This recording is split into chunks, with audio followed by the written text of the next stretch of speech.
Okay, so Justin Verlander is retiring. This is his last season. Is there any chance he wears an Astros hat on his plaque into the Hall of Fame? No. None. Absolutely not. Zero. He was, in my mind, the greatest Astros pitcher ever. That's a different topic. In terms of Hall of Fame, he's going in as a Tiger. He came up with the Tigers. He spent 13 years with the Tigers. The Tigers is where he became a star. He's retiring with the Tigers. I think he considers the Tigers his home franchise. He's going in as a Tiger. And by the way, he doesn't get to decide on his own. The Hall of Fame gets to say so. Those two championships are huge, though. Absolutely. But I think when he looks back at his career, the longevity of his career, the majority of his career was spent in Detroit. I just don't think there's a chance he goes in as an Astro.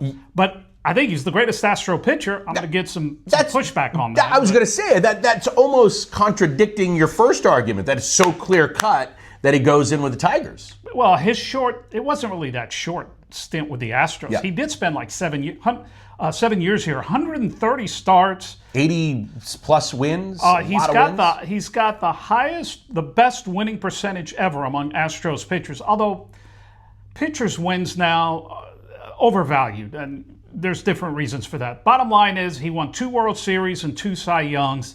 He's going in as a Tiger. Okay, on to our real estate topic of the week. The one thing, or one of the things, that buyers and sellers agree on all the time, they hate inspections. They fear inspections. It's almost the scariest part.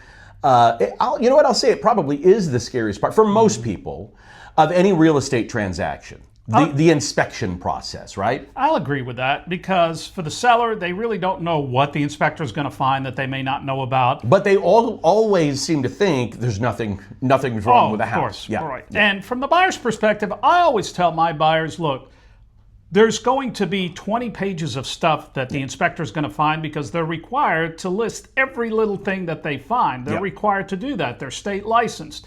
There is no perfect home. If you go buy a new construction, that's going to have a booklet worth of things that need to be repaired. The idea is not to see how few things there are. The idea is how the importance, right? Yeah, how important, how serious are those issues? And then you pick out your 2 or 3 or 4, whatever most serious issues, and deal with those. Yeah, because it's usually the buyer always thinks the seller, for whatever reason, the seller must be hiding something, and then the seller always thinks, the buyer's just trying to negotiate after the fact.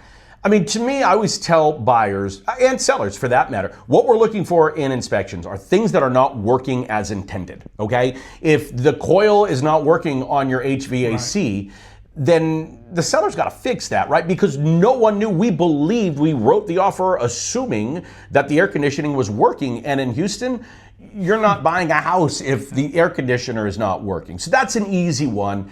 And then a lot of times safety issues will come up as well. Now, when it comes to things like, they need to caulk around the windows, those are routine maintenance issues. Usually, unless there's an astronomical number of those types of things, usually most people are going to ignore them. Yeah. Have you ever had anybody a buyer tell you, I want everything on the list. On the list fixed. Yes. And you just have to explain that's just not going to happen. No. We really need to look at the most important things. Yeah, it's not reasonable. I mean, it's not reasonable. If you're buying any house, even if it's new construction, it's not going to be 100% perfect. Right. It's just not. And you have to know that as a buyer going in. And I think most good realtors will explain that. That's the way to prepare buyers, let them know what we're looking for in inspections. Same thing when you're listing a house. And on the inspections, when you do come up with a list of items and say the seller agrees, if you're representing the buyer, if you're the buyer,